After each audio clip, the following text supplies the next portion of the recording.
المصارعين بعد ما بيسيبوا WWE، وده طبعا الاتحاد العالمي للمصارعة، غالبا بيشتغلوا في وظائف قريبة من مجالهم، زي مثلا التدريب أو التعليق الرياضي وغيرها من الوظائف المناسبة ليهم.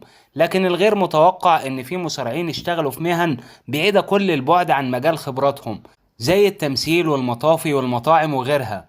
أول واحد معانا النهاردة هو كين، اشتهر باسم الوحش الأحمر. كين بعد ما ساب المصارعة اشتغل رئيس بلدية في مقاطعة نوكس التابعة لولاية تينيس الأمريكية. بيقول إنه ما سابش المصارعة بشكل عام، لكنه أصبح ما بين دي شوية ودي شوية. مصارع تاني اسمه ميديون، ده بعد ما ساب WWE راح يشتغل شيف في إحدى المطاعم الكبيرة.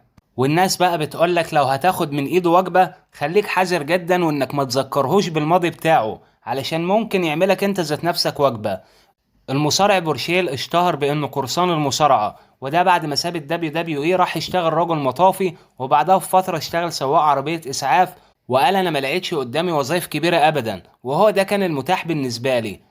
اخر واحد معانا النهاردة هو ستيف بلاكمان، وده اخطر واحد في تاريخ المصارعة. محدش ابدا كان بيفكر يدخل تحدي معاه، لكن الظروف هي اللي كانت بتجمعهم في الجولة.